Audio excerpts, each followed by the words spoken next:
is in his 20s and lives on the fringes of American society. We don't plan on changing. We plan on being here another 150 years, and nobody's going to stop us. He's a member of the Ku Klux Klan, advocating white supremacy and nationalism. It's one of the United States' oldest extremist groups.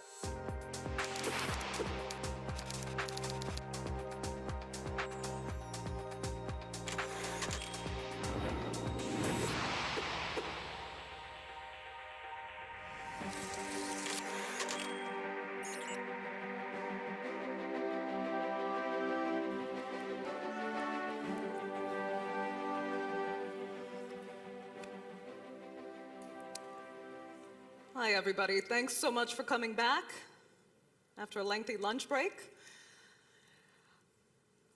This session, I'd like to start off by giving just a few of my personal observations from being here in Turkey and covering the news, international news, over the last few years. I think one of the saddest realities right now of humanity is that over and over, good people get kicked when they're already down. Now, I know that sounds like a trivial phrase to some, but actually, it really perfectly captures the situation right now for an overwhelming number of people on this planet. Millions of men, women, and children all around the world are risking their lives to escape war, persecution, repression, or total economic desperation. It's a sense, really, of overwhelming hopelessness that most of us here today have the luxury of never really having to know. Now, one would like to think that given the wealth and opportunity that exists for so many of us in various countries around the world, not just the developed countries, we would be able to help those in need and share with those less fortunate. But instead, we've seen so many of the more fortunate people on this planet right now turn inward and away from the people who are mired in the worst misery, leaving them to struggle even further. Among some of our fellow citizens right now and our politicians, we've seen a rise in nationalism that goes beyond just pride in their country and culture. It actually turns into a cruel rejection of everything that isn't what they consider their own. We saw a few of them actually in that short video that opened for us. So from the rise of Donald Trump and his America First policies to the rise of the right across Europe, Islamophobia and xenophobia have become selling points for politicians. It's part of their strategy to successfully take the actions of a tiny few who exist on the margins and use them to paint entire ethnicities, cultures, and religions. More than half a century after fascism was widely defeated in Europe, it's raised its head again. In the US, those white supremacists feel they can now publicly say without shame that they deserve dominance and that America is for white Christian Americans. How did we get here? How has there been this kind of regression? And how do we get back to embracing the notion of melting pots, of a global community where more borders are left open instead of being reinforced? Where diversity in religion and ethnicity is sought after rather than rejected? Hopefully, my esteemed panel today can help us answer some of those questions, and I have the honor of introducing them now. Please come to the stage.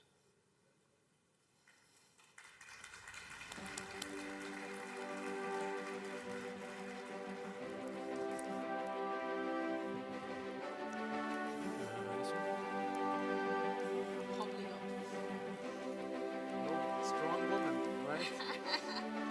Okay. Thank you.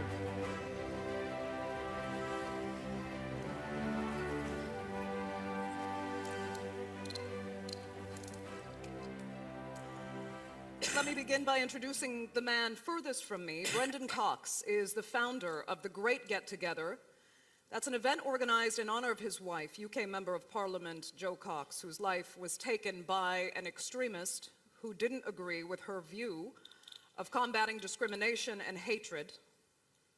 He also served under former British Prime Minister Gordon Brown, advising on international development and foreign policy. Ilyasah Al-Shabazz is a professor at the John Jay College of Criminal Justice in New York City. She's also an author, a social activist, and you may recognize her name as the daughter of civil rights leader Malcolm X. Farid Hafez is a lecturer and researcher from the University of Salzburg's Department of Political Science and Sociology. He's the editor of the Islamophobia Studies Yearbook, the European Islamophobia Report, as well as the author of the anthology Islamophobia in Austria. Sayeeda Warsi is a former UK Minister of State and member of the House of Lords. She is a lawyer, a businesswoman, a racial justice campaigner, and the first Muslim and one of the youngest persons ever to serve in the British cabinet. She's also the author of the book, The Enemy Within. And Maha Azzam. She is the head of the Egyptian Revolutionary Council and co-founder of Egyptians for Democracy. She's also a former fellow of the Middle East program at Chatham House for 13 years. And she is the head of the development program at a very important think tank in the UK right now. Okay, I'd like to actually begin, if you don't mind, with this. Each of our panelists here has had very deeply personal experiences with the rise of Islamophobia and xenophobia in both their personal and professional lives. I'd like each of you then to give us just a few minutes and tell us about what you've witnessed over the last 15 years and how it's affected you personally and professionally. Brendan, let me start with you. Thank you. So my experience and my engagement and my first experience of hatred on this level was when I was about 17, and I went to Bosnia and the former Yugoslavia to work with survivors of the Srebrenica genocide. And on and off every year with my wife, when we were together as well, we worked with children who had survived that genocide. And for me, what that formative experience gave me was a sense how societies can quickly turn from being pretty well integrated and highly functioning to societies where neighbors are killing their neighbors on the basis of their faith or ethnic identity. And that then had a big impact in terms of what I went on to do. And I think to your question, for me, really sort of 2 or 3 years ago, having worked on conflict in an international setting, on the occupied Palestinian territories, on Lebanon, on Darfur, on lots of different conflicts, I got a sense that something fundamentally was happening in European politics, which had some of the same warning signs that some of those conflicts had exhibited early on. That sense of dehumanizing the other, the sense of pitting neighbor against neighbor, the sense of identity becoming central to politics. So I started a piece of work to try to understand what was driving that, what was changing in European politics, where was this rise in xenophobia and populism coming from? And I think what's clear is there isn't any one individual answer. You can't just say it's the economy, it's a set of insecurities. It is about the economic insecurity, but it's also cultural insecurity, a sense that societies are changing and they don't feel like they used to, and that people's deep uncomfort with that. Also physical insecurity, particularly around the threats and the perceived threats from Islamic extremism. If you look at the US, for example, 80% of Trump voters said that Islamic extremism was one of the most important factors in motivating their vote. And that's despite the fact that about 3/4 of deadly terrorist attacks since 9/11 have been from the far right, not from Islamist extremists. But anyway, so it's this set of insecurities that's driving it. And then these are being exploited by populists. And the central piece of that armory is othering. It's saying that there is this enemy within, and that enemy over time changes. If you look historically in Europe, it was the Jewish faith. If you look now, It varies between being Mexicans, African Americans in the US, Roma in Europe, Kurds in Turkey, and I think Islam in particular through the rest of Europe.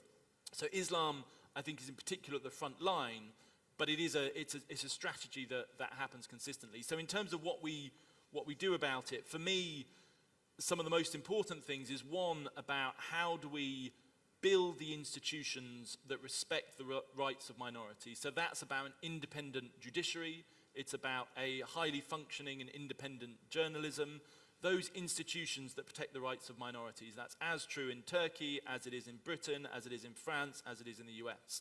Secondly, it's about how do we get people who are different to engage with each other. One of the things that's happening at the moment is we're less and less likely to know someone that's different than us, who has different views of different faith. When you know somebody, when you know, for example, a Muslim in Europe, your likelihood of being scared of them decreases exponentially. It's very easy to hate people hypothetically, very hard to do that face to face. And then thirdly, and this is what my wife Jo talked about a lot, we spend a lot of our time talking about difference and diversity, and that's great, and we should do that. But what we're not very good at is talking about the things that hold us together, the values that unite us as countries, as people, and I think we, particularly on the liberal side of politics, need to get much better at talking on that, the things that bind us together. Okay, thank you for that, Brendan. Ilyasah. Let's see, in the 1950s, the world learned about Malcolm X. He was just in his 20s. There were African Americans protesting, demonstrating, marching, asking for civil rights. And my father came along and he said, I demand my human rights as your brother. I demand my human rights ordained by God. And so there was this challenge. And now we have, so many years later, the story that was told of Malcolm was so not true. And we allowed his enemy to tell his story. So I think it's important that we tell the story ourselves, that we take that back. And so 50 years later, it's the same challenges because they were never addressed. And so today we have, 30 years ago, 350,000 people of color, young people of color, Muslims, behind bars, and today 2.7 million of these young people of color, a lot of them innocent, behind bars, permanently barred from mainstream society. And what is the challenge of that today?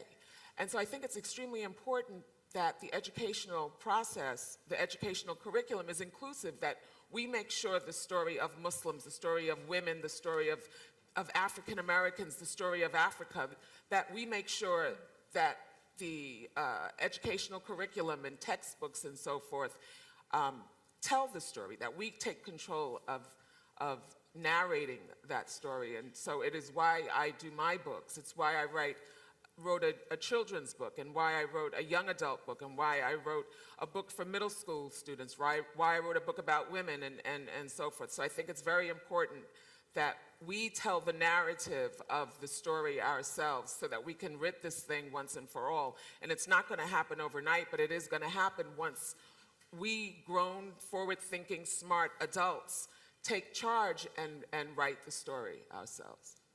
Ilyasah, I just want to ask you very quickly, if your father were alive today, what would he say about the state of the United States? Well, really, I think that if my father were alive, we would not be in this predicament, because he was one who set a goal and he did what it took to accomplish that goal. He didn't believe in just marching and just demonstrating. He believed in marching and demonstrating as long as you had a goal at the end of it, a measurable outcome. Okay. Farid, Hafez, go ahead. Well, let's start with an anecdote. Because I was in Berkeley this year listening to somebody who was the head of the Sister Clara Muhammad schools in the United States. And somebody in the audience asked the question, what would Elijah Muhammad say today after Trump was elected? And she said, he would say, I told you so.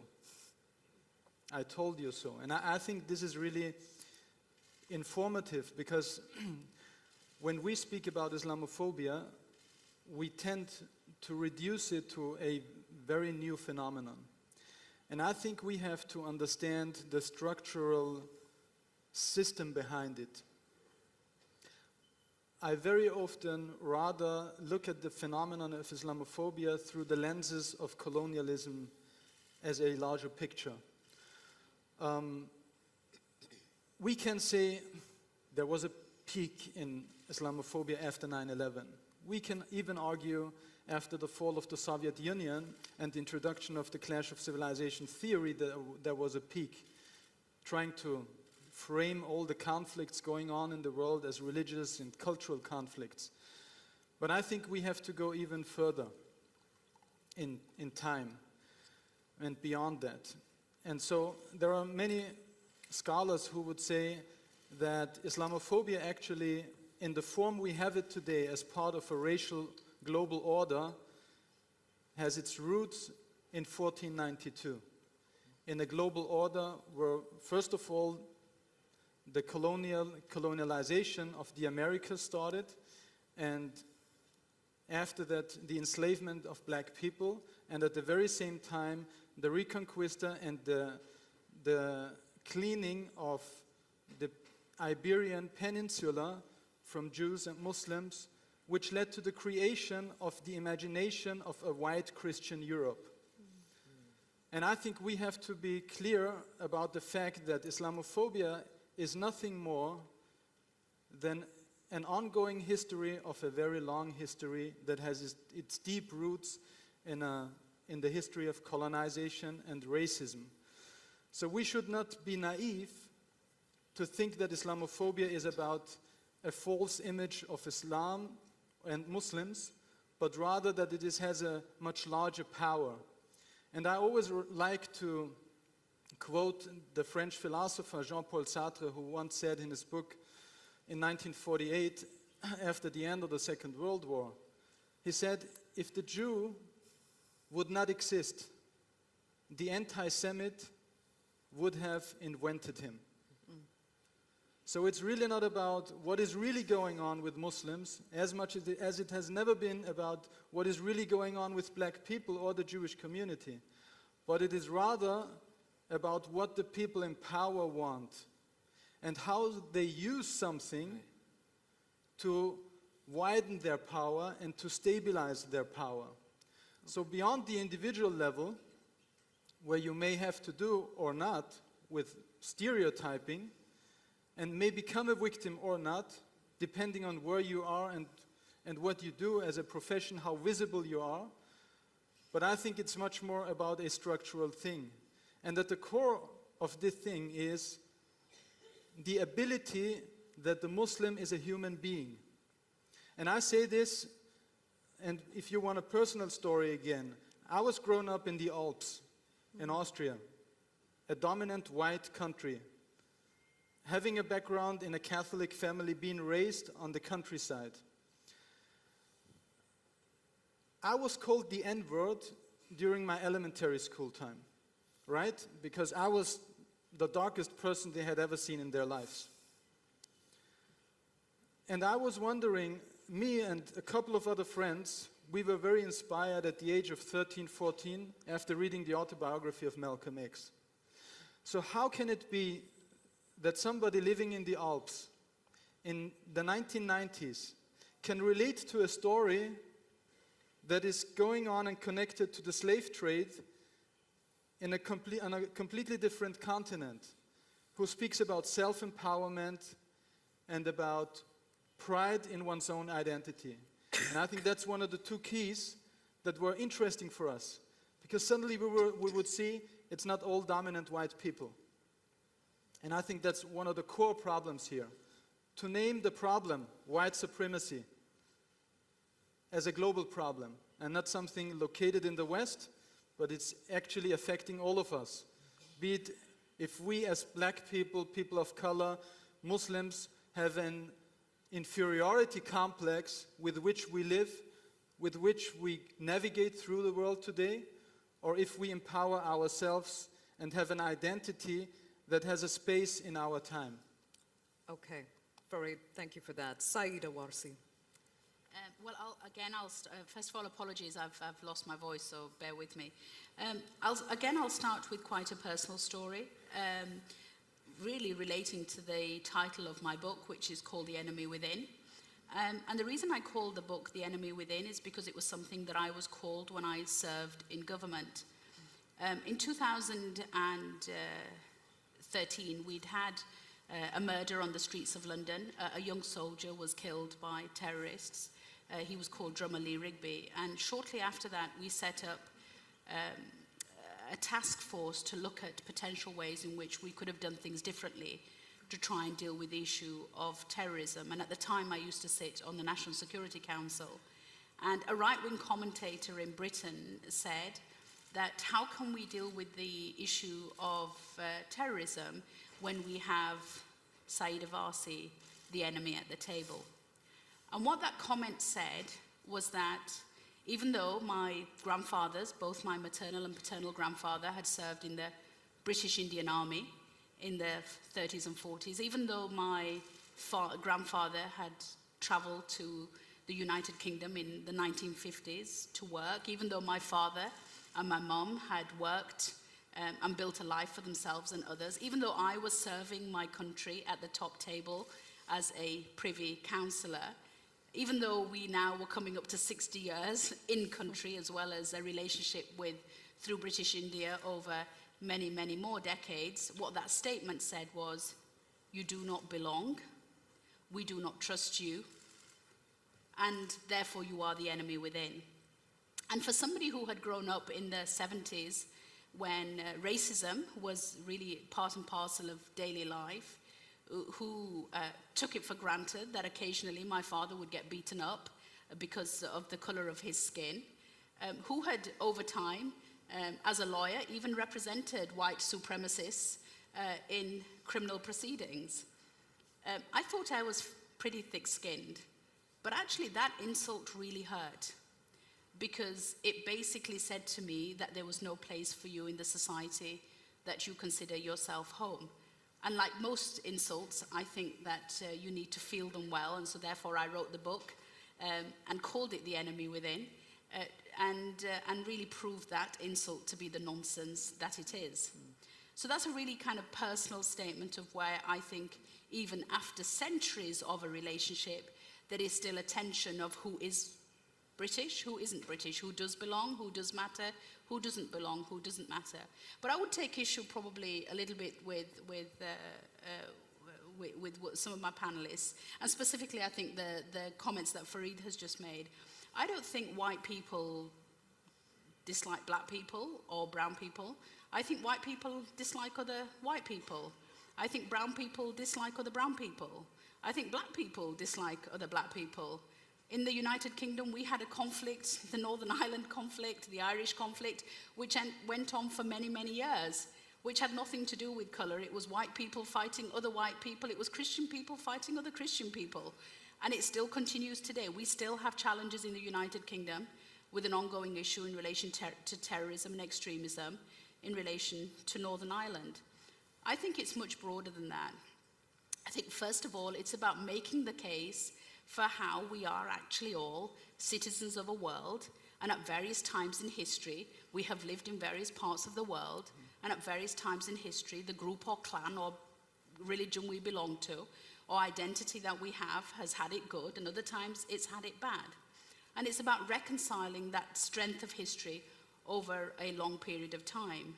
What I find most disturbing about the current discourse, not just because I am a Muslim and because it means acutely it is talking about my identity in the West, but because we've started to develop this narrative of what is known as a Judeo-Christian European identity. Now, unless somebody can convince me that Jesus was born in Germany and Moses in New York, I would be prepared to be convinced that Islam is an alien religion which came from the Arab world as opposed to the other two which were born in Europe, which they were not. And I think, therefore, again, it's about going back into historic context and saying that actually, if you go back even to 7th century Britain, Islam was within 250 miles of Dover. So this relationship goes back a very, very long way, and it's about having a genuine understanding of how these different faiths, communities, and identities and races have had an interplay and how at various times, in all nations, we have looked to people and deemed them to be the enemy within. Well said, Sayeeda. Thank you so much for that. Maha. Thank you. I think that the challenge we're facing today is one that is heightened because of a number of issues that are happening on the economic level in Europe, on the basis of a growing idea that a new generation of young people in Western democracies and in the United States feel they need to assert their identity, and that they find this identity in a new sort of right-wing politics. In some ways, none of this is new, as we've heard. There is a long history of the assertion of identities, of one identity over the other, of bigotry, of racism, and so on and so forth. But I think what concerns me is how we deal with the challenge that faces us today as individuals, as communities, and as states. And I think on a personal level, I feel it particularly as I live in the United Kingdom, but I'm very much connected to what's happening in the Middle East and in my country of origin, Egypt. And that is that the political space is being limited even in democracies, that the civil liberties and the political space that was given at a certain point in greater abundance becomes more limited, that the notion that Muslims are fifth columnists, that the idea that a sort of McCarthyism is creeping in, that where if you speak too loudly about Islam or a young generation of Muslim youth represent political Islam or talk about notions of Islam and politics, they may be marked out as future terrorists. There are many fallacies that I think need to be corrected, that if you, and increasingly among certain communities in the West, there is talk of extremism, but ultimately the basis of that extremism lies with a minority of minorities. The vast majority are law-abiding citizens. The vast majority are citizens of European and Western capitals, citizens of the United States and of Canada and so on. So I feel very uncomfortable with positing the idea that somehow Islam is connected to a particular mindset. It is a religion. The followers of that religion can contribute to society and have contributed to society, to humanity, to civilization, and can continue to do so. So there is a crisis. There is a crisis in our educational system in the West and elsewhere that needs to inform people more about Islam. There needs to be more engagement between communities.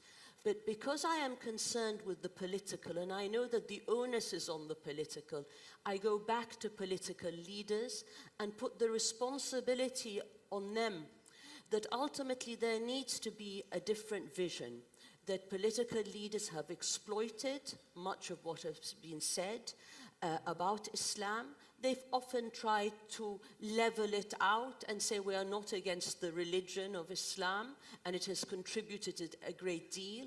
And yet they have courted right-wing politics, they have courted the far left, and we've seen this very recently in Europe, and this will continue in order that they may gain votes. This is a very dangerous equation, an equation that will bring about lack of harmony between communities and will actually mean instability and greater insecurity. There's an issue that perhaps we might come back to later, yes, and that is the connectivity between this notion of Islamophobia and how authoritarian regimes in the Middle East actually feed in and encourage this issue in the West and encourage the fear of anyone who speaks about Islam and politics, and therefore limit the space of those who call for rights and freedoms and work within civil society, whether in the United States or Europe.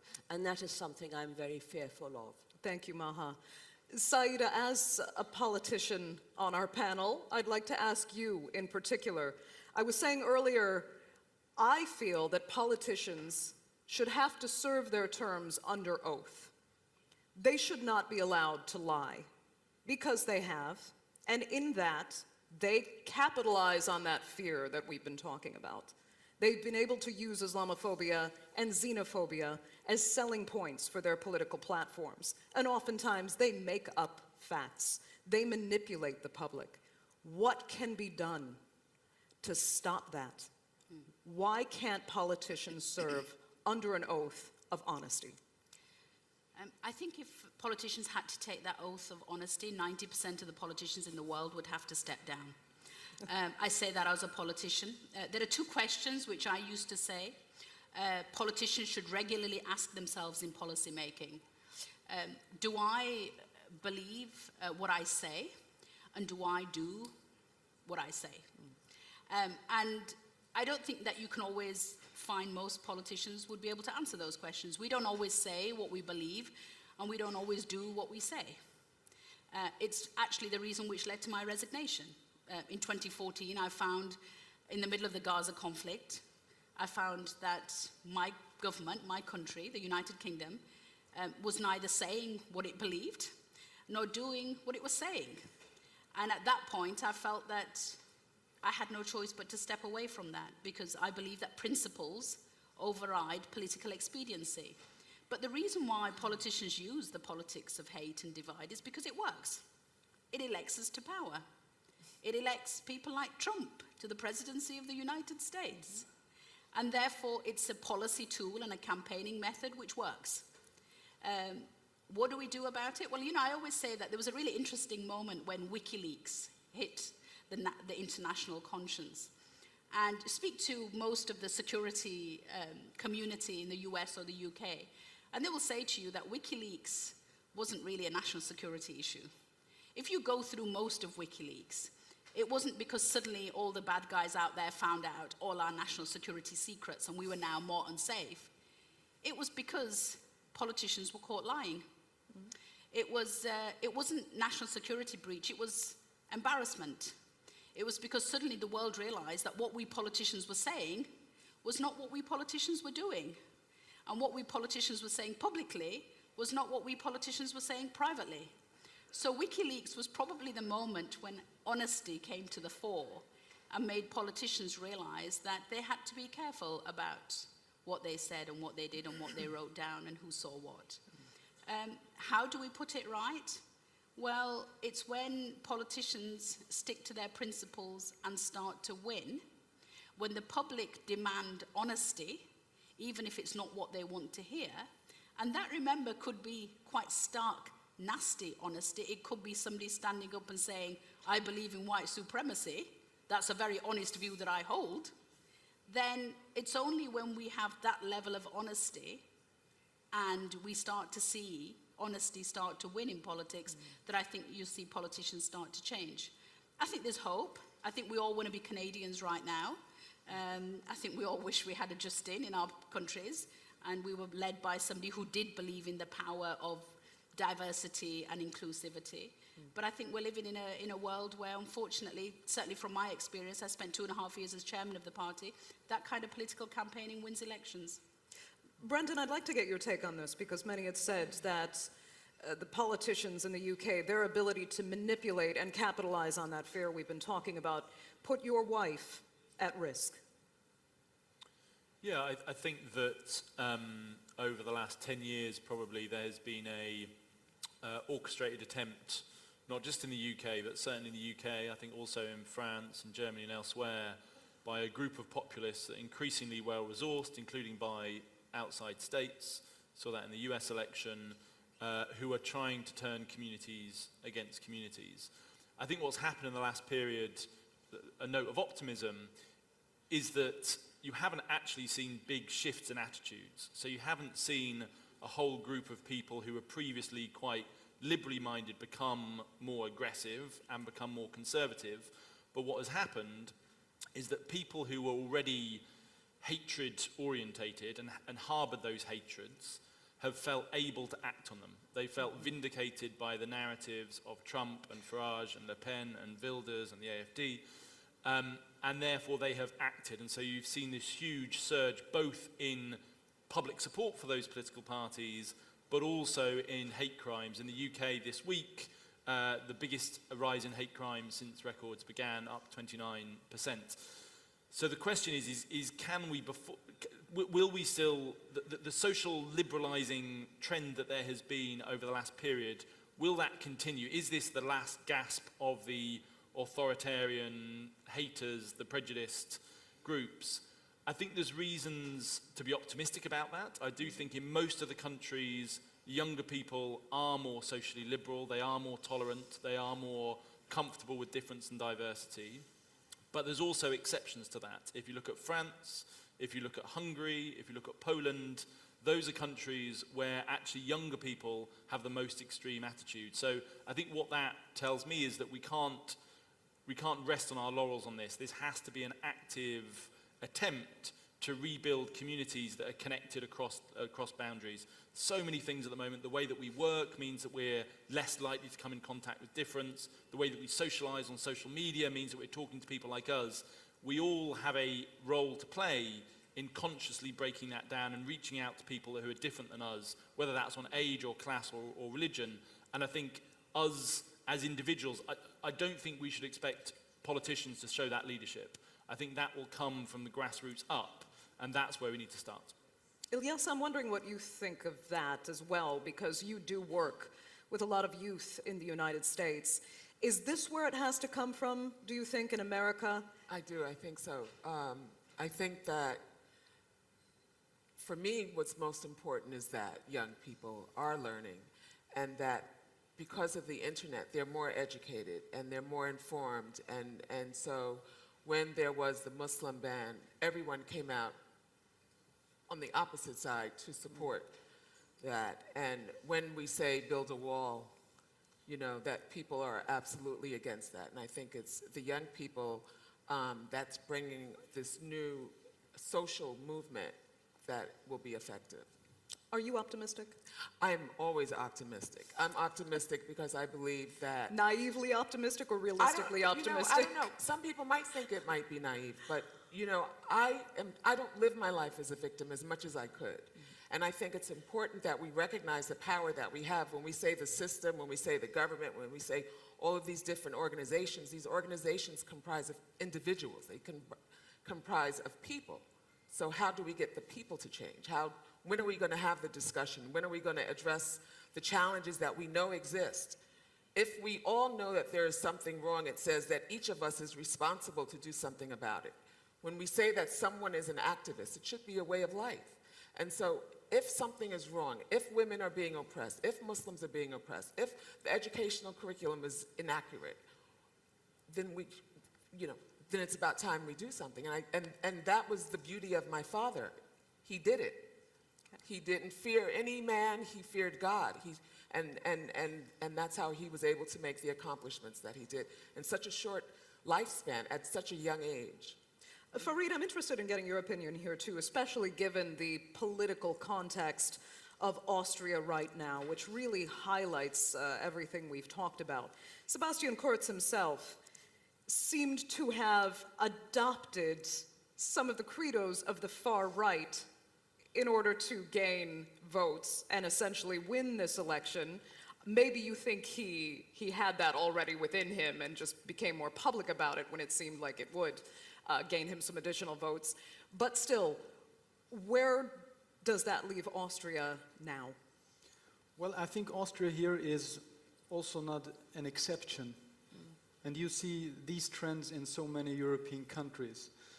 I mean, you said something very important when you were talking about these political parties playing the racist card to capitalize on fear during election campaigns.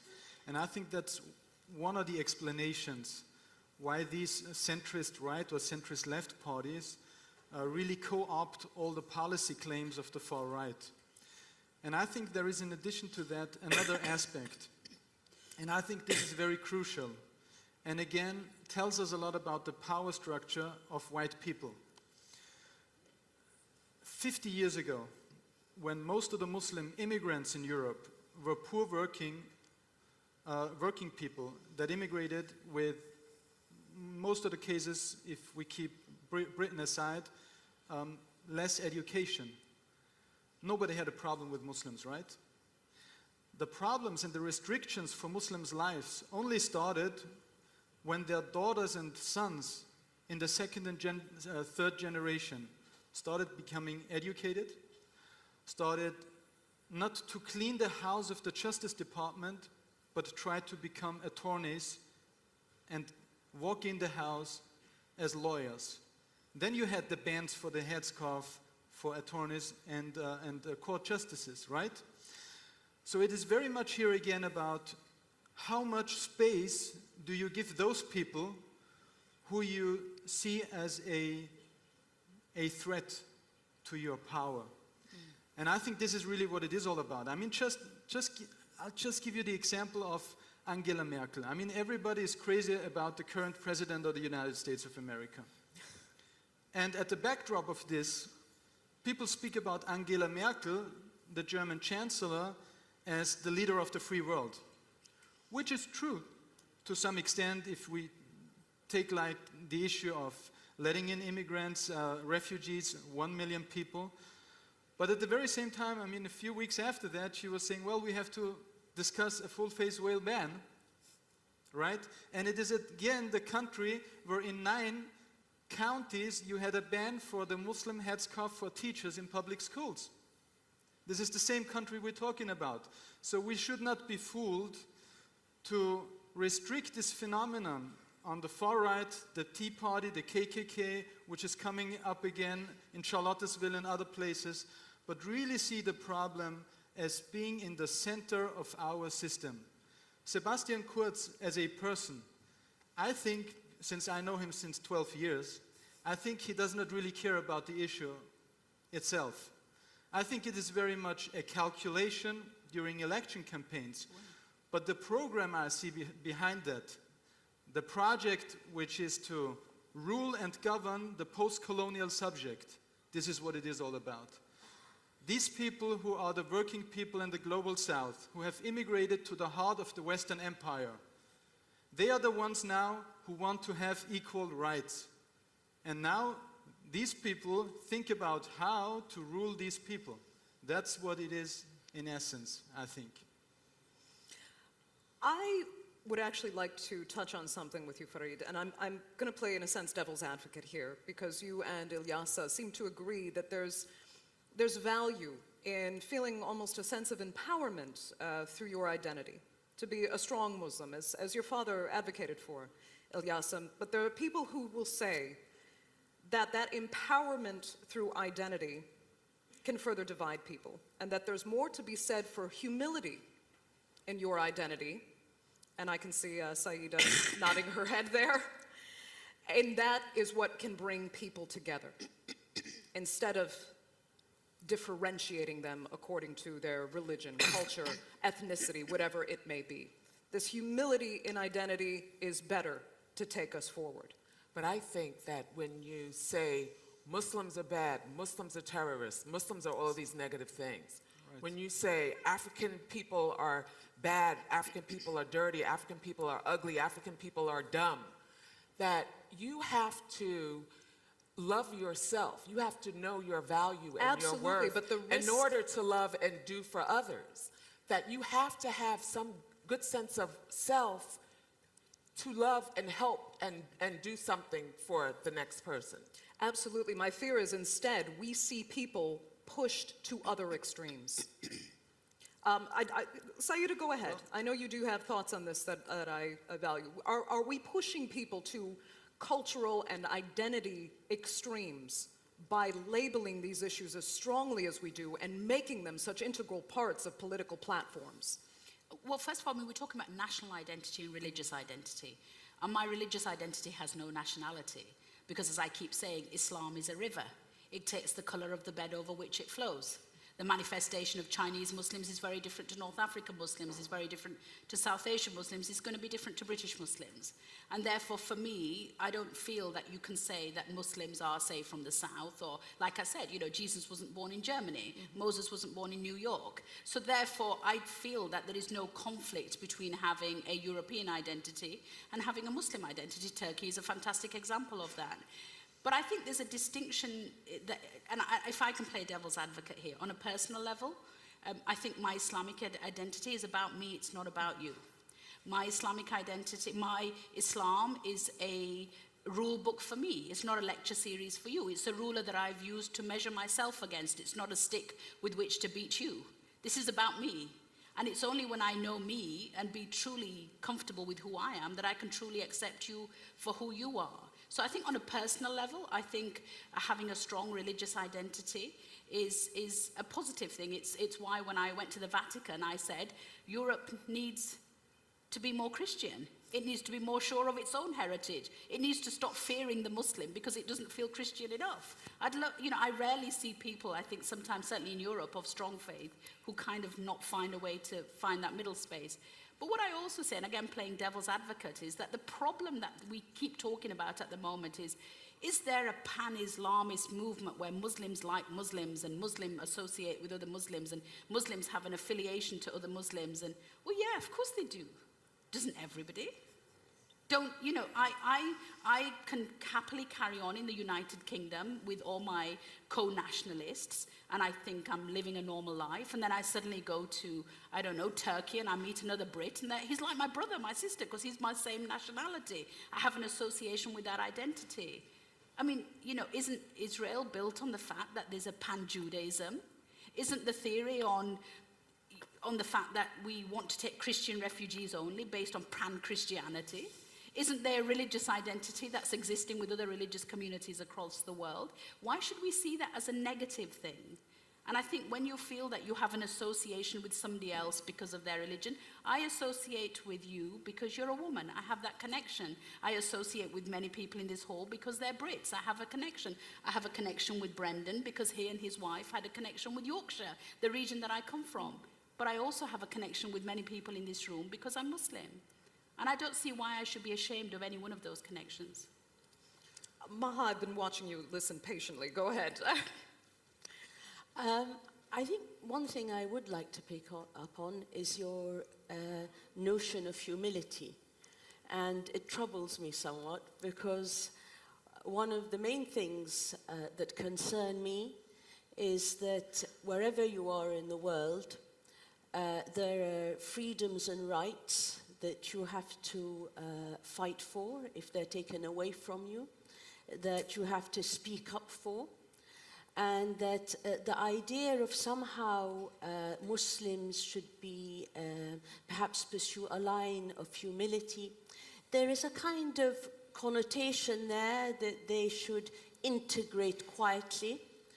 And I don't see why citizens of any country should not, and Muslims in this particular case, should not assert their identity, their values. And not only that, I'm a strong proponent of the idea that those values have much to offer to the societies in which they live, whether they are related to belief in God, whether they are related to family values, whatever. I think Muslim communities have much to offer in that identity and the projection in the right way through education, through culture, through whatever means, through politics even. The assertion of those values is no bad thing.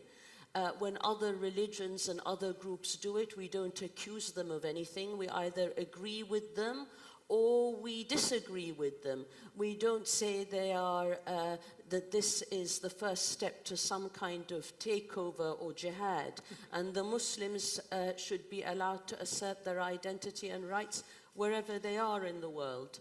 I think there's another issue, I think, which is extremely important, and that is, yes, to do with the fact that the more a new generation of Muslims anywhere in the world want to assert what they believe are important currents, or they seek a rebalancing, if you like, of the world order. And there was a lot of talk in this forum over the last 2 days about rebalancing the world order and for it to be more representative of new powers and new trends. that applies to Muslims as well, whether they are in Europe, the United States, or the Middle East. That restructuring, recalibration is what is bothering so many. It's what's bothering those at the helm, leading politicians, organizations that have been in place, the usual way of doing things, and that is being challenged. And the minute there is a challenge, there is a kind of a rejection of it. And what we're seeing is that ongoing battle which will continue between assertion and the rejection of that right to assert one's identity, one's rights, whether in Europe or elsewhere in the world. Okay. I'm not sure how we're doing on time, actually. I think the clock only gave us 35 minutes, which I know was not the case, but I'd like to move it forward nonetheless. Let me start with Brendan again, then on the end here of our panel. If we can't depend on our leaders and politicians to do the right thing morally by us, what is it that we can do? And Brendan, I start with you actually, because you founded the Great Get Together, as I said in your introduction. Tell us first of all what that was. Did it achieve what you wanted? Because these are the examples I'm talking about at a more micro level, if we can't depend on our politicians at a macro level to change this. If I may, can I just touch back on the previous point just very quickly? Because I think what Sayeeda was saying was exactly right, that the difficulty here isn't about humility or not humility. It's about whether you have a unidimensional identity or whether you have several layers to it. And healthy societies are where you have multiple layers. Where Jo, for example, was proud to be from Yorkshire, she was proud to be English, she was proud to be British, she was proud to be European. I think what extremists of all types try to tell us is that you can only have one identity. You are either a Muslim or you are British. You are either a German or you are Jew. And that, I think, is the critical thing, that comfort with multi-layered identities. And I think the encouraging thing for a second, in the UK, for example, 90% of British Muslims feel strongly or very strongly British. And that is higher than the general population. So British Muslims feel more British than British people in general. And I think that's a very encouraging development. On your question then, so in terms of where leadership comes from, as I was saying, I think one of the critical things is how we get people to connect across divides. And I think there is an outpouring of desire to do this. I think when you give people the chance to get together, to build stronger communities, people jump at it. But we don't often give people that chance. So around the anniversary of my wife's murder, we organised something called the Great Get Together, which was a very simple idea of asking communities to get together with their neighbours, to share food with their neighbours and celebrate what binds us together, what we have in common. And around 9.5 million people took part. So that's about 1 in 6 British people. And the level of that was partly, of course, a response to the event, but it was also because people are looking for those opportunities. I think people do worry that less people know the name of their neighbours than ever before, that our kids are less likely to play out with other kids on our streets. I think people are anxious about that and they're looking for opportunities. But what happens at the political level is we constantly emphasise the areas we disagree with each other, the things that we don't share, the differences, whether that's on Brexit or how we vote in elections. And for most people, that's not what defines us. So I think in terms of taking back that civic space, there's lots of other initiatives like that. But those things that bring us together, particularly at a social level, as equals, where you engage each other, it's no coincidence that the highest rates of voting for AFD or Front National or UKIP or Trump is in areas of lowest diversity. Where you have the diversity and you come in contact with that diversity, your fear of it is massively reduced. Okay. Let me ask again, though, and Ilyasah, I mean, I'd be curious to know exactly what you're doing on a micro level with the youth in the United States to kind of take over where our politicians have really dropped the ball. I know in Germany, for example, they engage in this open mosque day, where Germans who've had very little, if no exposure to Islam can come into the mosques, see how Islam is practiced. They can watch prayers. They are given a Quran to read some of the scripture there. And the people who do participate thoroughly enjoy it. Do you think it can come down to these micro efforts in giving people exposure to what they don't know so that these barriers are finally broken down and this fear is eliminated. Right, I think that is key, that, you know, I teach American cultural pluralism in the law, and I also incorporate a wake-up tour where we go to different college campuses and to various group homes and lock-up facility centers where we show individuality, you know, the power in each individual and what their power looks like, and then coming together. And I think that is key, that to focus on the culturalism, the pluralism of our society and the younger generation. Right, and you know, at the top here, there was across the entire screen something very interesting, saying how can the media be more sensitive? Because sometimes even if we have these efforts, these grassroots efforts to help change minds, make people more tolerant and accepting and embracing of other cultures and diversity, we have a media that's only ready to report on the things that are most shocking and disturbing. Let me ask, and maybe this has been your experience in Austria as well. We've only seen, Farid, the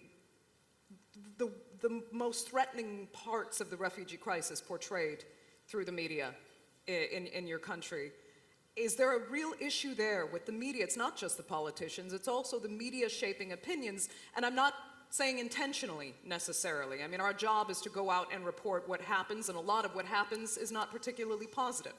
So is there a role that needs to be played? Is there a sensitivity that needs to be built so that these politicians also can't come and capitalize on these media reports as well and use those to unfairly to their advantage? Yes, absolutely. And I think you said something very important here, the question of intention. Because racism is not about intention.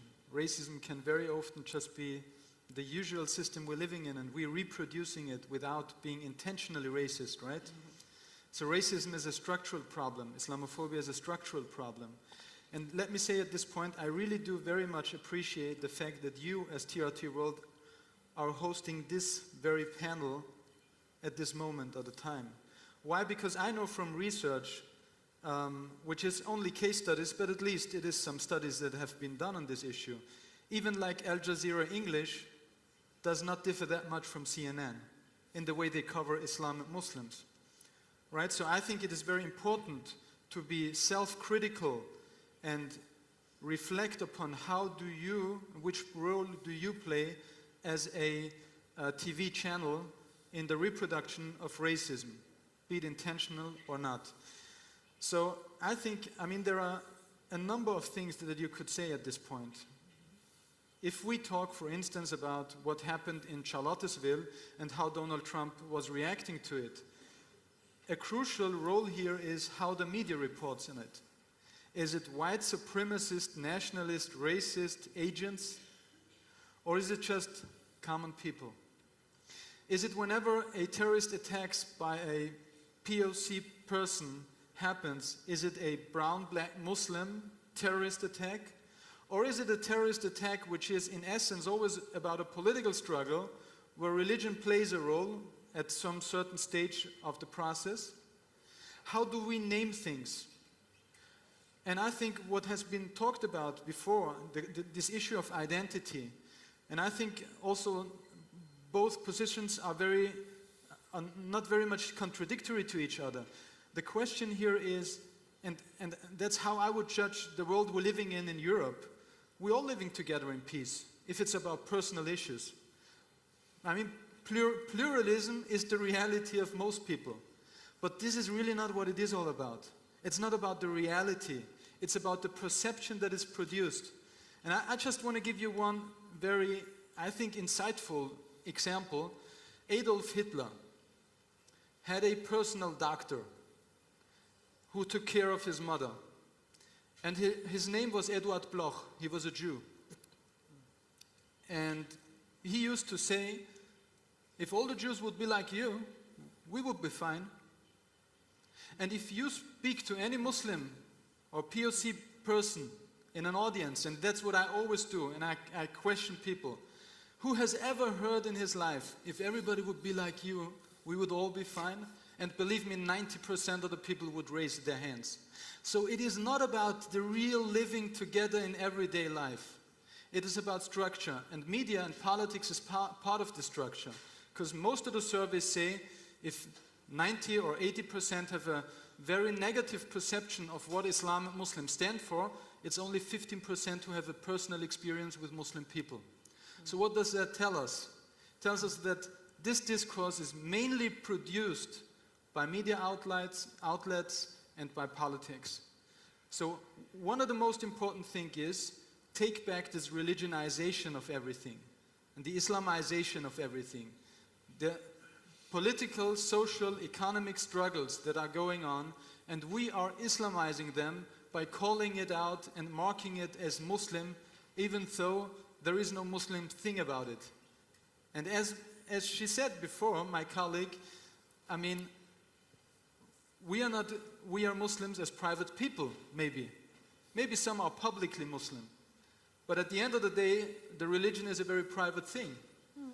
But it is really the media and the politics that is making it to a public thing. Having said that, though, when we see terrorists claiming allegiance to, in one case, their so-called Islamic State, when we see them kill hundreds of innocent people under that banner, thousands of innocent people we're at now, how can, you can't just make this personal anymore, how can Muslims take back the name of Islam? Sayeeda, go ahead. Well, I mean, first of all, I think what's really important about what Farid has said is it's important to go back to statistics. It's important to go back to what the evidence says. And if I can give a very British example, less than 1/10 of British Muslims, less than 1/10 of 1% of British Muslims have ever been involved in any sort of terrorist-related activity, right? Less than 1/10 of 1%. So 99.9% of British Muslims have not been involved in terrorist-related activities. In fact, there are more British Muslim doctors than are British Muslim terrorists. But we don't hear news outlets saying, damn those lifesavers, we're sick of them saving our lives every day in the National Health Service. But yet we wish to define a whole community by the ad hoc life takers. So I think, first of all, there is a responsibility, and I throw it back to you guys. You know, you guys like bad news. Bad news makes good news makes no news. You have to start making news out of good news. I think we like to hear good news, so I think you need to report on optimistic, cheerful things, because it's not all bad in the world. So I think you do have a responsibility. I also think there is definitely an agenda in relation to what I call the axes of influence, those people who ratchet up the hate, those people who, as Farid has said, deliberately go out to say, well, if this particular person has committed a robbery, it's because he's Muslim, not just because he's a criminal. And I think it's important to draw that distinction. I mean, we've seen the cases recently in the United Kingdom. We had lots of issues in relation to child abuse, and we specifically made it into a Muslim issue, when actually we've had child abuse in Catholic communities. We're looking at a massive Hollywood actor at the moment. We haven't talked about his religion and whether it's his religion that's inspired him to be a pervert in Hollywood. So I just think that it's really important for us to kind of define criminality as criminality and religion as religion. One of the things I've written about is, I call it the 7 sins of Islamophobia, the way in which the respectable rationalize racism. So nobody ever says to you, I hate Muslims. I could probably kind of deal with that, because you can say, well, fine, you just hate people, you're a bigot. But actually, what they will say is, the narrative that is played out in the media is, I don't hate Muslims, it's just that they commit terrorism. Well, yeah, less than 1/10 of 1% in Britain do, but 99.9% that don't. Oh, it's not that I don't like Muslims, it's just that their religious book is quite extreme. Well, I would challenge people to take what's called a Quran experiment. Read the Old Testament, guys. If you want to read extreme, there's lots of stuff in every religious text which sounds a little bit odd. So, you know, it's this rationalizing of it. It's, you know, I think the kind of street fighting thug who we kind of associate with bigotry, I think is less of a worry. Yes, of course, it's direct and it's personal. It's when you've got media, think tanks, politicians. It's when you start to give it a respectable twist. It's when you've been to a good school.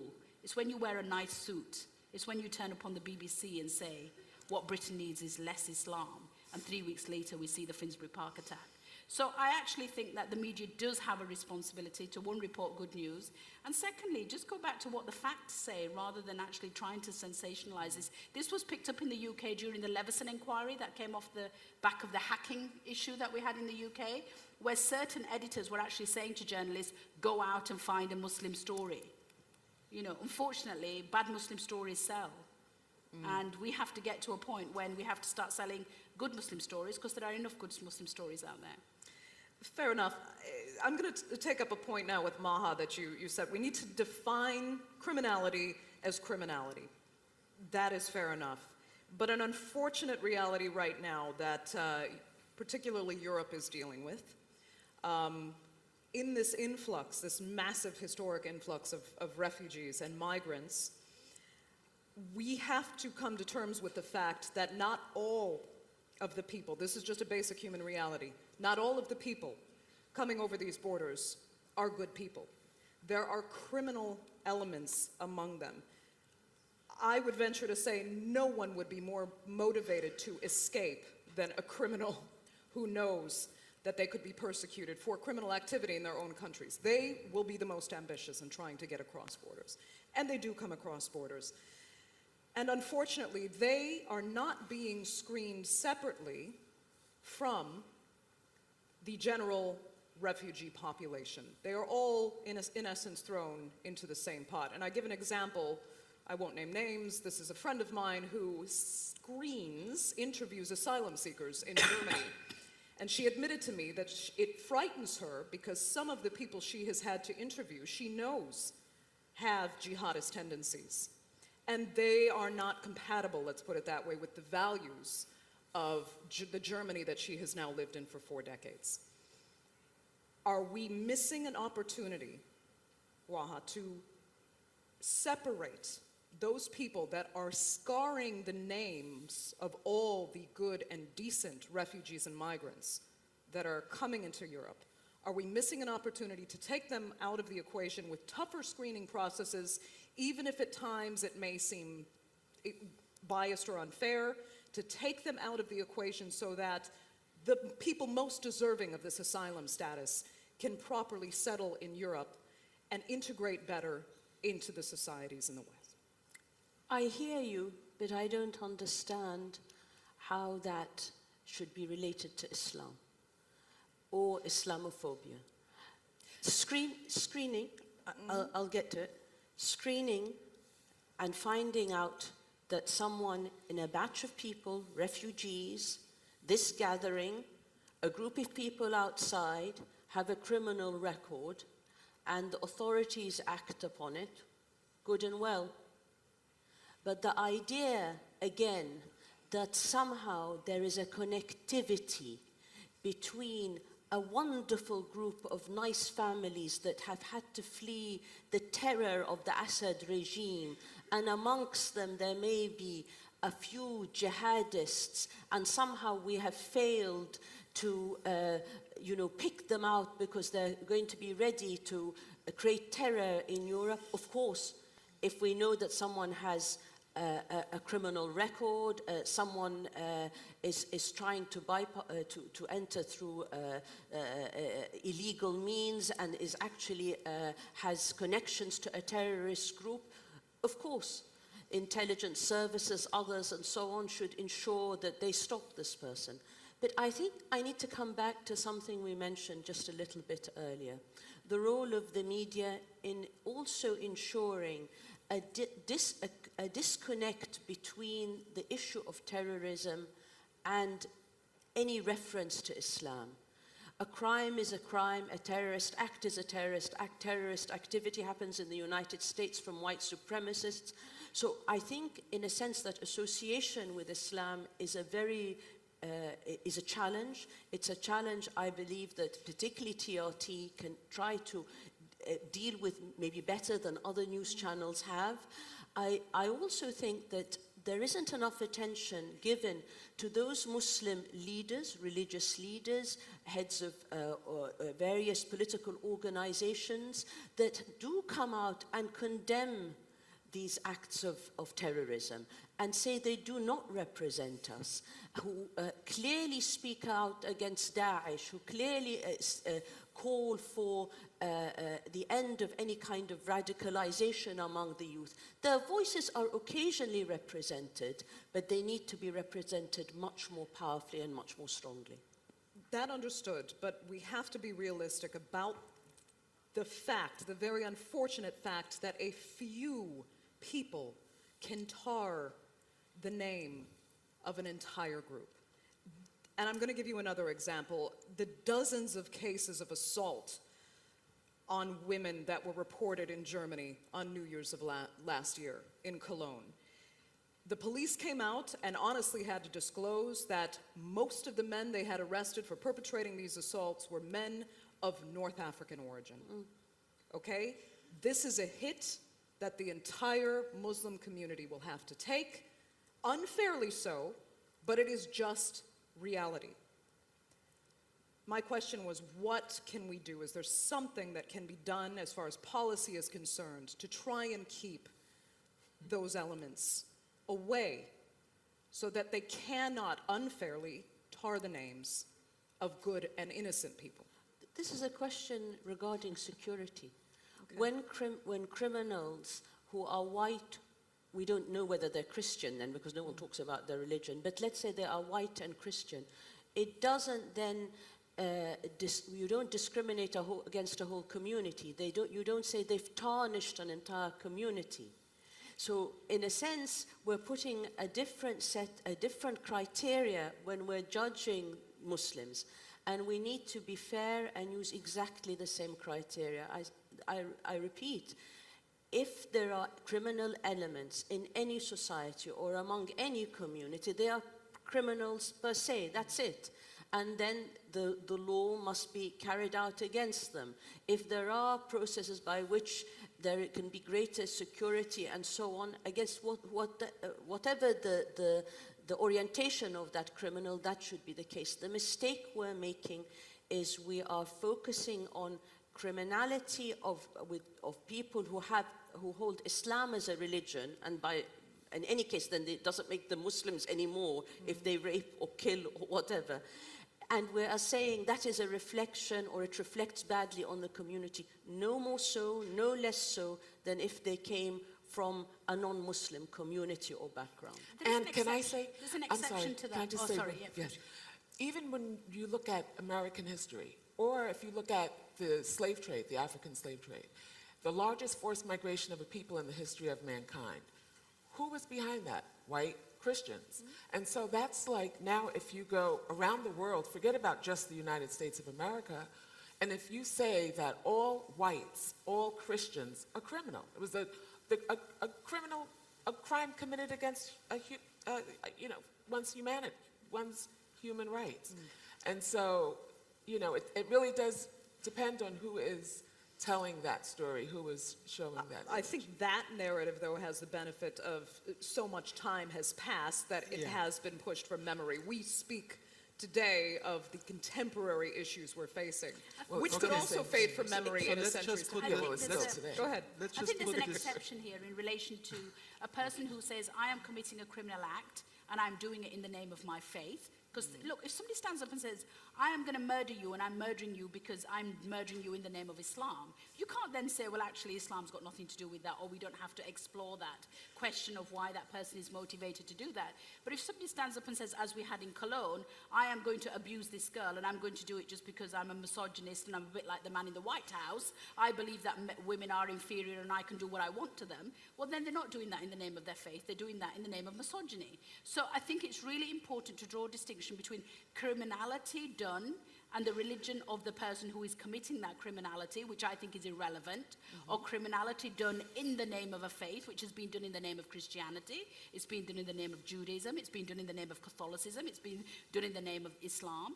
Then we have to say, what is it about our scriptures? Madeleine Albright once said, fantastic statement, she said, every religious text has the potential to create eternal war, and every religious text has the potential to create eternal peace. It's whether we as followers of that religious text are going to take those scriptures and say, right, that justifies me to be a nasty, violent human being, or whether we're going to say this religious text actually is from the Almighty and makes me want to be a better human being. And I think we do have to have those discussions across all religions as to how our faith can be taken and used by people with criminal intent to give some sort of justification to their behavior. Farid, go ahead. Well, I mean, I think that's really a perfect example of how you religionize a social issue. The police apparatus here has identified brown North African people.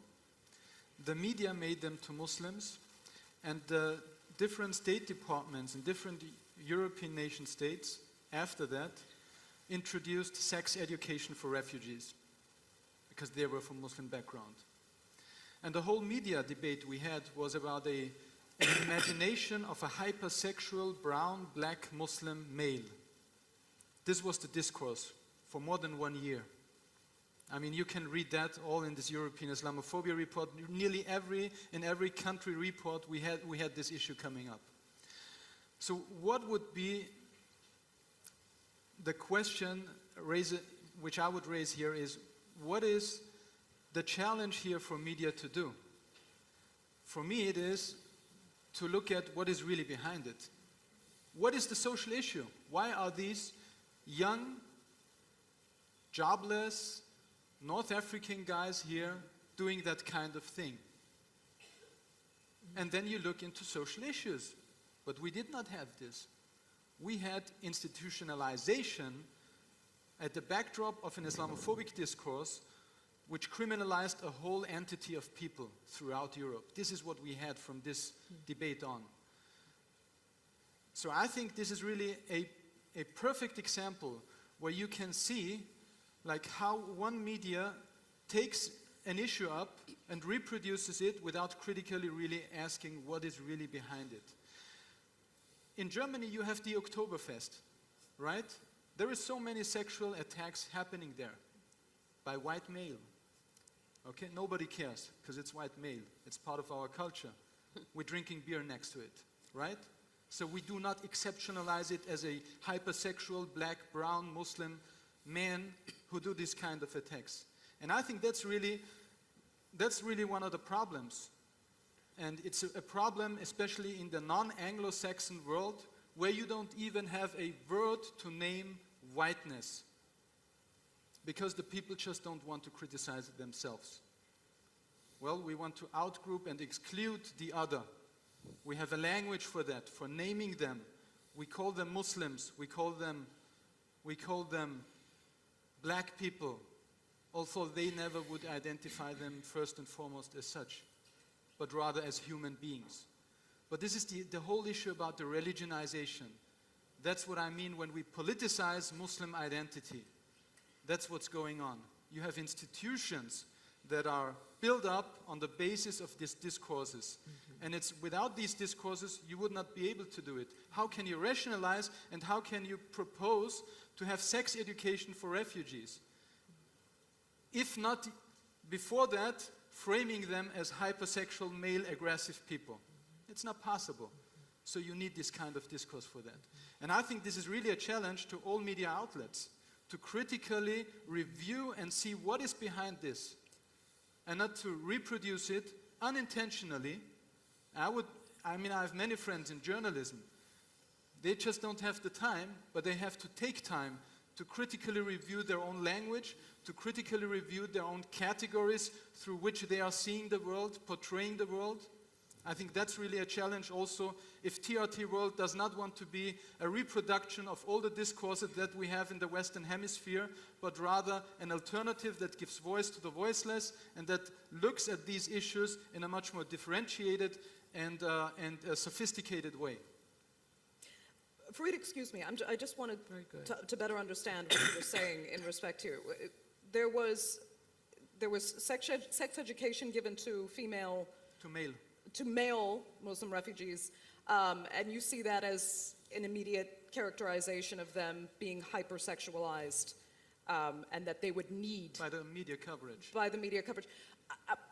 Is that fair? Could it have just been because there's an awareness that they hadn't had sexual education before because of the education system? If we would not have had this whole discourse, maybe then you can argue that.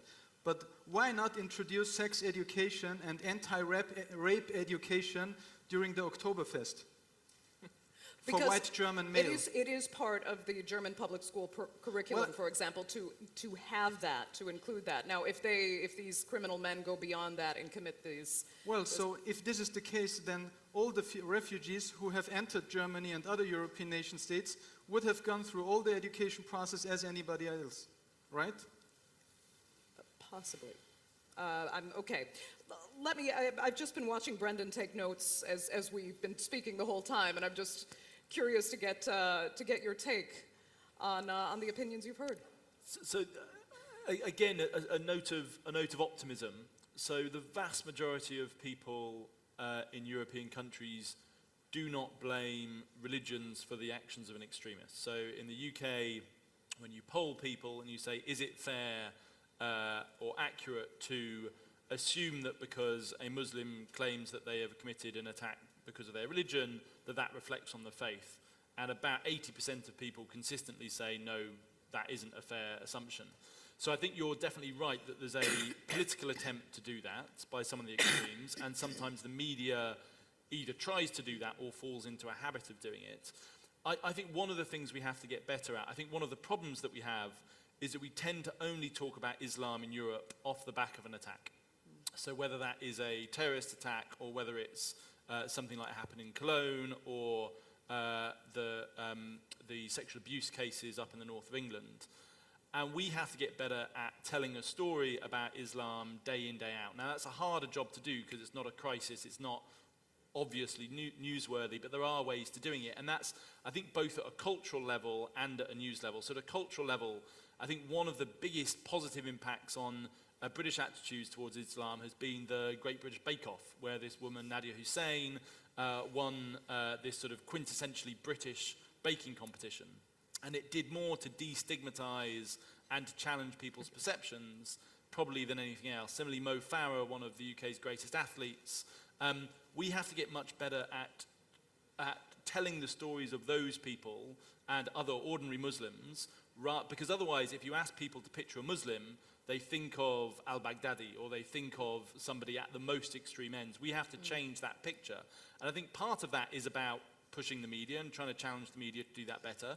Part of it is at a cultural level, but it's also, again, what we do. One of the things that happened during the Great Get-Together was a group of Syrian refugees who had been rescued from the Mediterranean on their way to the UK, as part of the Great Get-Together, did a fundraiser for their Royal National Lifeboat Institute, which is a very quintessentially British institution, to raise money for lifeboats saving British people off the coast. And that impact, that narrative storytelling impact, again, touches people in a way that none of the statistics that we tell about 0.01% of Muslims being engaged in this, none of that speaks to people in the same way as actually building our own narratives and telling those. I'll tell you what, I was hoping to give some time to the audience for questions. I'm trying to gauge if there is some enthusiasm here, and I am seeing a number of hands up. Let me make sure we can get a microphone, because I would like to get, there we go. I'm blinded by the lights here, so do raise your hand. I'll leave it to the discretion of the microphone handler here. Or actually, there's someone right there. Let's go ahead. Perfect. I'm Ilyasah. My question is to Sayeeda. Sayeeda, I'm a media law specialist and I did study in London. And during that time, in the tutorials, we used to discuss topics like, can Sharia law be integrated into UK law and stuff like that. And it was till 2015. In 2015, as you know, Terrorism Act was passed, and part 5 of it was about prevention. And actually it was saying prevention people from risk of being drawn into terrorism. Don't you think it's justificating the Islamophobic state acts of the UK? Well, I don't think that the United Kingdom state is Islamophobic. I don't think that the United Kingdom government is Islamophobic. Are there politicians in the United Kingdom who are Islamophobic? Yes, there are. You have bad people in all categories and walks of life. There are colleagues in all political parties in the United Kingdom who I think their understanding of Islam is limited or bigoted or deliberately a demonized view of the Muslim community. I think what you're talking about is a very specific policy that we have in the UK called Contest, which is a counter-terrorism strategy, of which one strand of it is prevent. And one of the arguments that I've consistently made is that the way to prevent people becoming extremists and terrorists is to make them feel like they belong and that they matter to the society in which they are. And therefore we should be focusing on promote rather than on prevent. And I think following on from what Brendan said, one of the things that he failed to tell you is that the great get-together happened in the middle of Ramzan, during the month of fasting.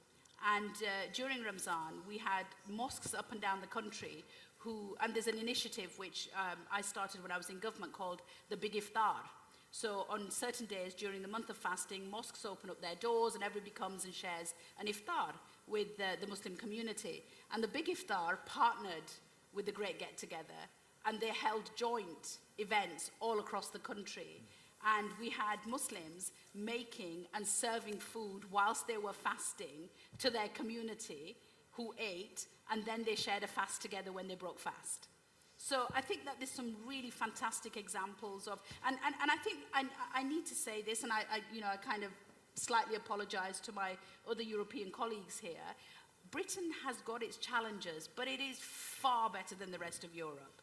And it is far better than the United States. I'm sorry if I say that, I'm not just being patriotic. Honestly, we have hundreds of years of making mistakes and getting this wrong. We've been through the issue with Catholics and with Jews and with black people and with LGBT communities.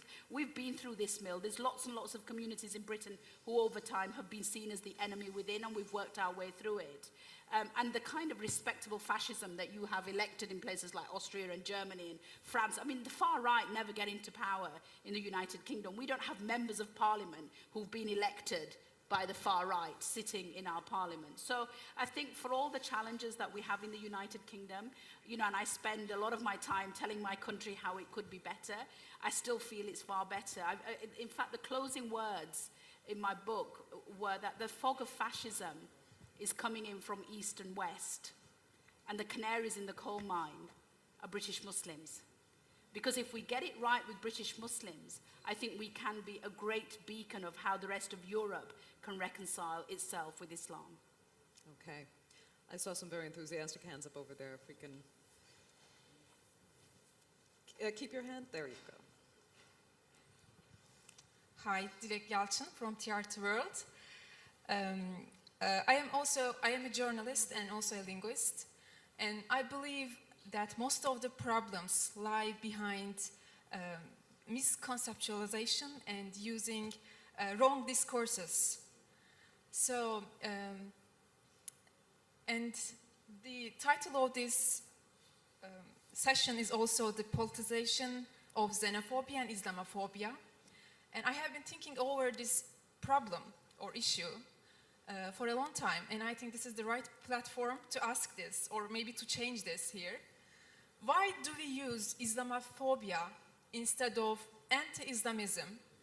Because phobia is about fears, and it puts us, as this part, as the Muslim part, in a situation that we are in charge of rehabilitating that other side.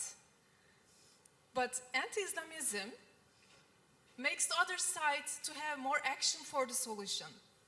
So here I humbly suggest that we use this anti-word instead of phobia more often. Of course, there is a concept that there is Islamophobia, but I think the name of this problem is not about fears.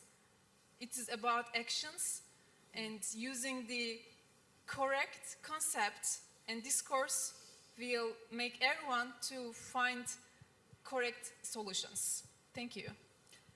Okay. I mean, Farid, if you'd like to field that quickly. I'm not sure if it's a question of semantics or if you think there's a genuine concept behind that. Go ahead. Yeah, since I have an Islamophobia studies yearbook and Is the... you hear me? No, right? Maybe somebody else will answer. I It can doesn't answer work. Go ahead. generally. Or it works, right? I think Farid may be able to answer more on the specifics of the discourse. But as you spoke, I felt that both exist, and we do need to distinguish between both.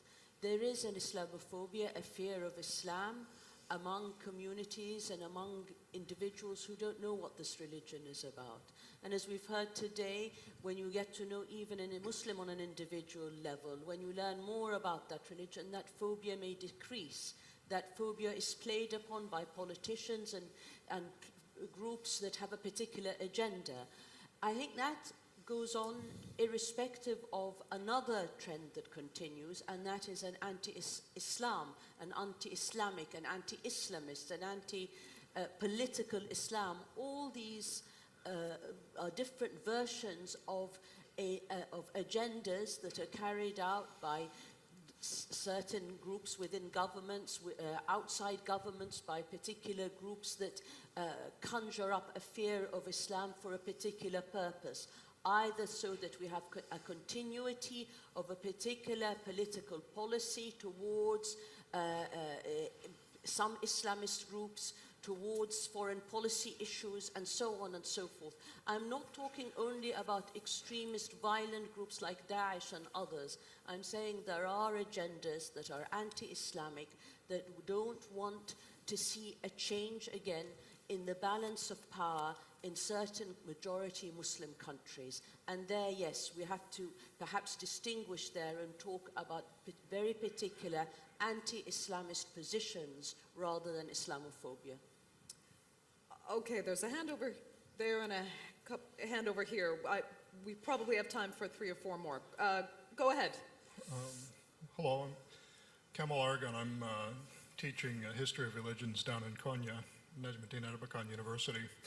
I'm really grateful for the work that all the panelists are doing and for the whole conference here. And I agree that there's often a problem of conceptualization. I like to tell my students that Islamophobia is a form of misrepresentation. The need is for proper representation. Islamophobia is a distortion. It has untruths in it. It's a fact. We're not preventing Islamophobia. We have to neutralize it with good representation. It needs to be countered. It needs to be exposed. The lies in Islamophobia need to be exposed. I'm also concerned about Turkophobia and Islamophobia both. And it's not just us. We have a dehumanization problem in the United States. Dehumanization going back many decades. And I look to Malcolm X as an exemplar of representation. I always looked up to Malcolm X. I prayed with people who knew Malcolm X personally when I went to mosques in America. And Malcolm X for me is just a spectacular exemplar of proper representation that makes a difference.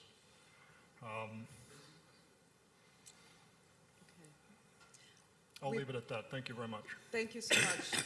We appreciate your comments. I'm going to leave it at the discretion of the person managing the microphone to bring it to the next person. Okay, go ahead. If you could also keep your comments and questions within a time limit, because we have a lot of people that would like to participate. Thank you. Mehmet Fatih Gazem from TRT World. I'm going to both ask a question and give my opinion inside it, if I may. Please be concise, if possible. Do you think that Islam is truly presented in Europe? For example, if you're a vegetarian, if you heard something about the vegetarians, you know that they won't eat meat or anything about it, or vegans. But when we see, the terrorists, mass murderers around, and they described as Muslims, if you know that the true description of a Muslim, you can decline it. So also another example, for example, as also you use that word, the jihadis. In the term level, jihad is inside the Islam, but against who? Against which situations? So when you tell the people in the Europe or in the West that Islam is only a Pollyanna religion, or yani, I claim that Islam is a religion of everything. So if you describe it, how can I say, improperly in the West, people might expect that this is not about Islam. So what do you think about it? Do you think that Islam is fully covered with all the ingredients inside? Was there anyone in particular? Farid, go ahead. I know your microphone. Everybody. I strongly disagree that it is about, also as the colleague before you said, that it is about representation, and it's about the question if Islam was represented in a good way or a bad way. Because again, the example of Adolf Hitler and the doctor that I gave, well, this doctor probably represented the Jewish religion in the best manner as possible, which did not hinder Adolf Hitler to kill 6 million Jews systematically, right? So it is really not about the imagination or the image of a good Islam versus a bad Islam, Islamophobia versus Islamophilia, but rather it is about a power structure. It's about, if we want to bring an end to this, I would rather guess we have to stop talking about Islam at all, except for those who are really interested in it, which are, I assume, very few people. But we have to do something else. We have to share power. We have to share power to all the people. This is what it really is about. Not about the representation, because this is just something which is interesting for linguists to look at how discourses evolve and how people are excluded by coming up with certain terminologies, etc. That's interesting for me as an academic. But to end Islamophobia as a phenomenon, it's not about a good versus bad representation. It's about sharing the power equally.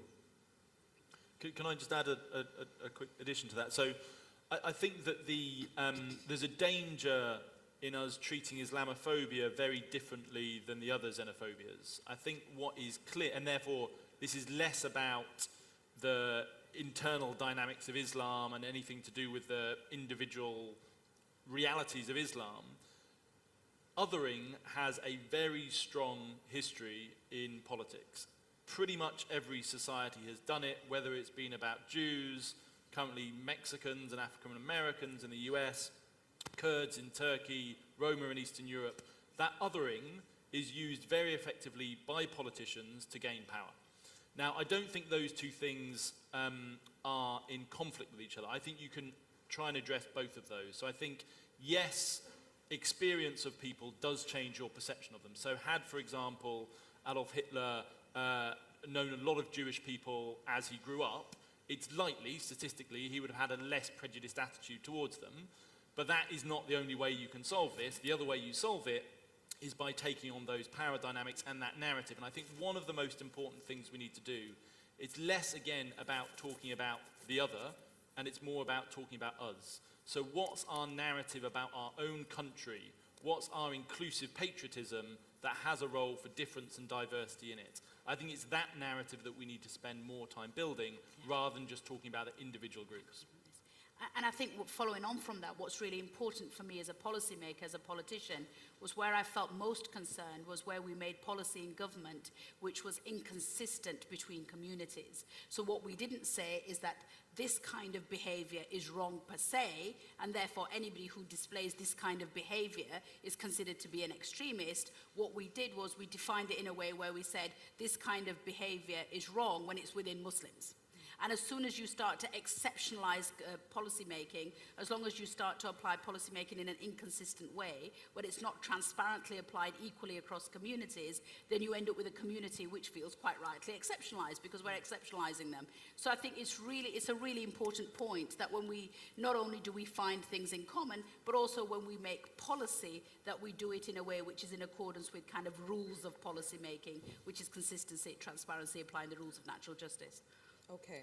Maha, go ahead, and then we'll take one last question from the audience. Just very briefly, if we take it to an international level, I think the notions and language of anti-Islam at any level, whatever the phrasing, Islamophobia, anti-Islam, any kind of critical assessment of it at the level, at a certain political level, and by politicians, even if it is presented in a way that appears sensible, is a tool, or has been used and continues to be used as a tool to maintain the status quo, to ensure that the power arrangement remains as it is, that ultimately the structure of the international order, and particularly certain groups that are functioning, for example, and want to assert their influence through peaceful means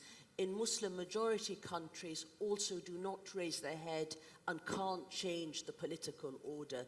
So the permutations of this goes beyond Europe and communities, Muslim communities, minority communities, who are citizens, of course, in Muslim countries. There is a parallel with all this in Muslim majority countries with authoritarian regimes that send a clear message to Western governments that you should fear anything that labels itself as Islamic. Islam culture, religion, yes, but anything that is imbued with the empowerment of people has to be rejected, and one way of rejecting it is labeling it and making people fear it. Okay. Question here in the front. Hüseyin Bayazıt, Columbia Institute for Teleinformation. Given the fact that the nature and the character of war have changed in 21st century,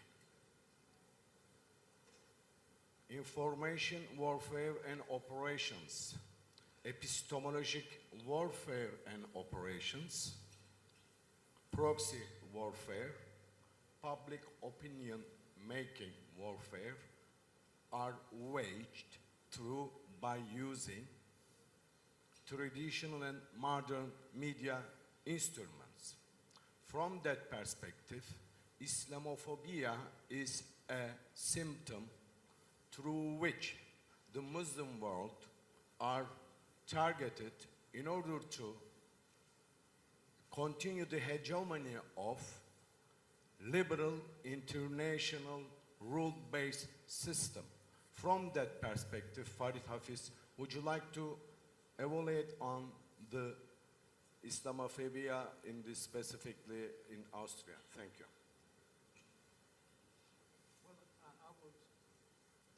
Does the mic? Yeah.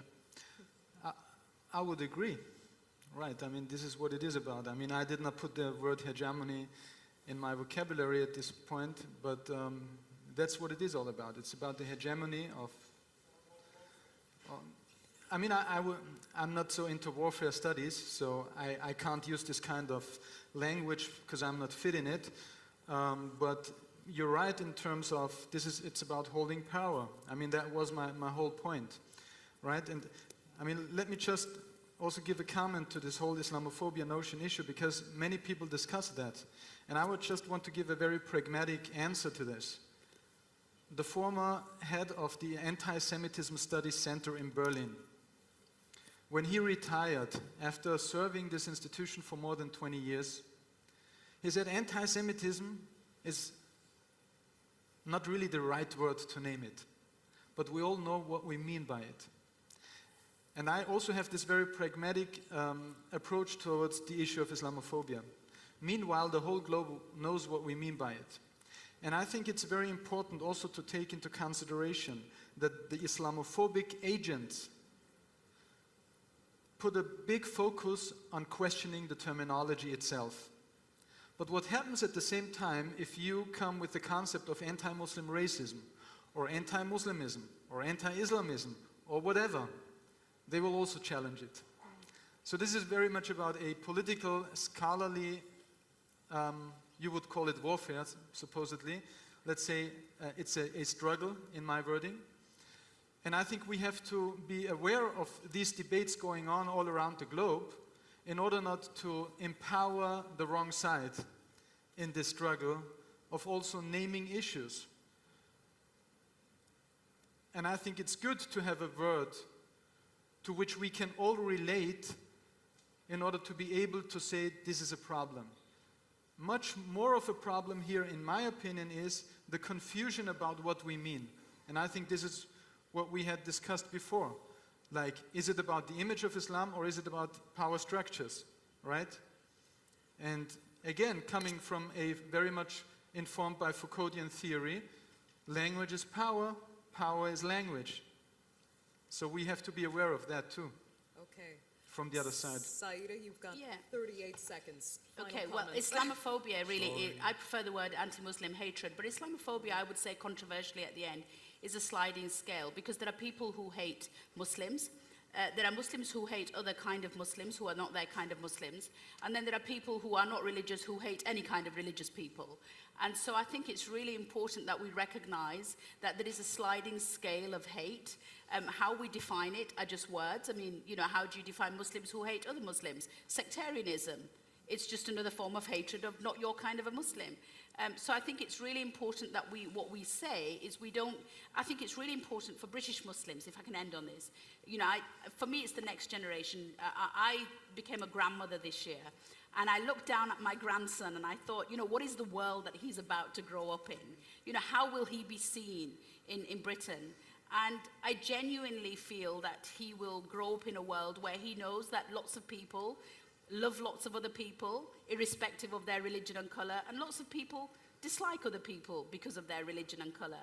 And that I don't want this to be an issue of Muslim versus non-Muslim, white versus black, black versus brown. Actually, we all, if we were to look inside us, would know that we had prejudice and bigotry, and that's why we all have to fight to deal with that bigotry within ourselves and that bigotry within society. Okay. Maha, if you're desperate for final words, go ahead. Right. 10-second comment.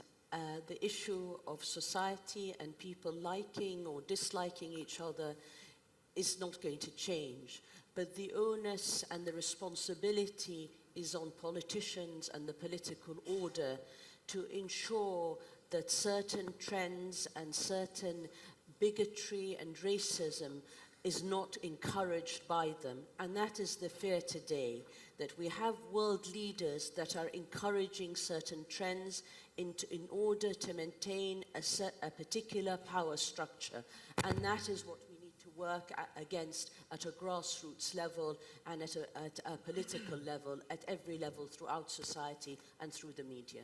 We can all take responsibility. Okay, And I would Maha. like to just say that we can turn our back and pretend that things don't exist, but educating about truth and justice will live on forever. Absolutely. Until we address the real issues. Ilyasah, thank you for that. Very powerful words to end with. I'd like to thank our panel and this audience for staying with us. That was a long but very insightful session. Thank you, Brendan Cox, Ilyasah Al-Shabazz, Farid Hafez, Sayeeda Warsi, Maha Azzam, for joining us at the TRT World Forum.